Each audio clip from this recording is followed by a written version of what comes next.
To solve this question 8 to the power x plus 2 to the power x is equals to 130, we have to write this 8 as 2 cube.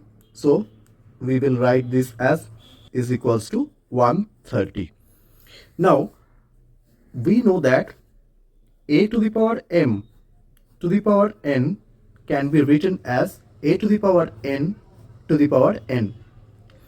So this 2 cube to the power x, we can write this as 2 to the power x cube plus 2 to the power x is equals to 130.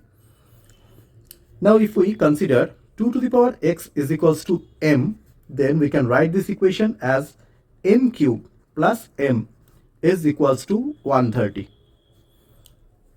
Now we can factorize this 130 as 2, it will come 65, then 5, it will come 13.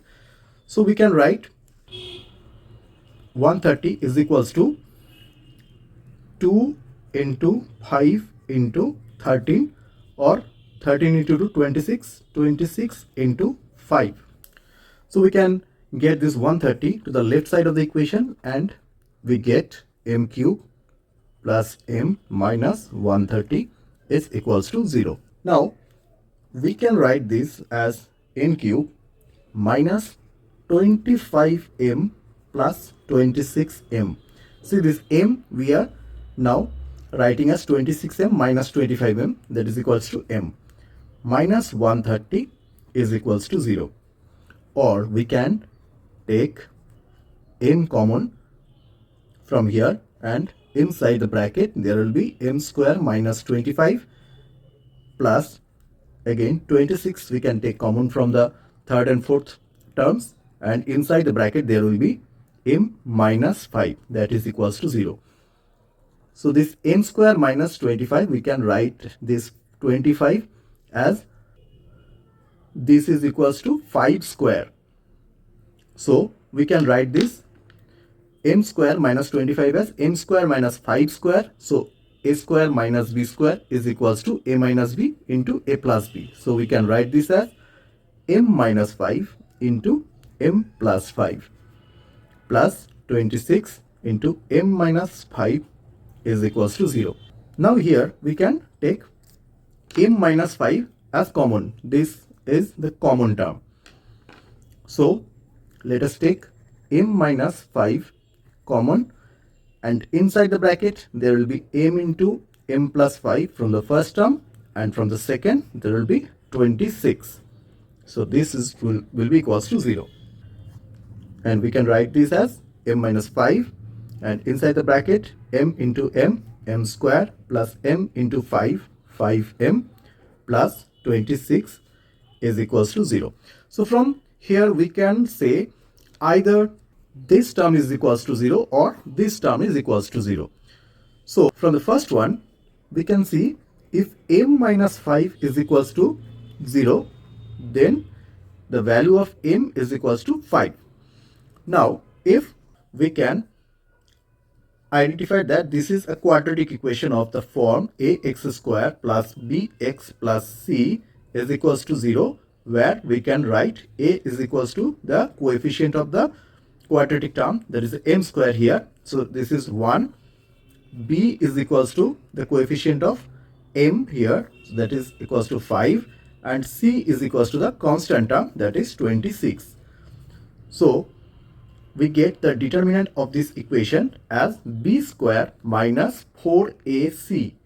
Now our b is 5, so this is 5 square minus 4ac. A is 1 and c is 26.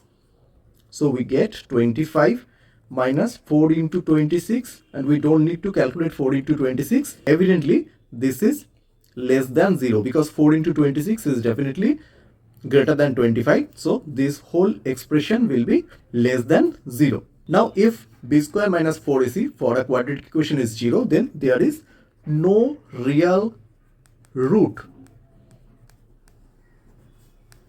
of m in this equation. So the only possible answer is m is equals to 5 that we have got for the first term. Now we have considered earlier that 2 to the power x is equals to m. So we can write 5 is equals to 2 to the power x. Now if 2 to the power x is equals to 5, then we have to take log of both sides. And what we get? Log of 2 to the power x is equals to log of 5.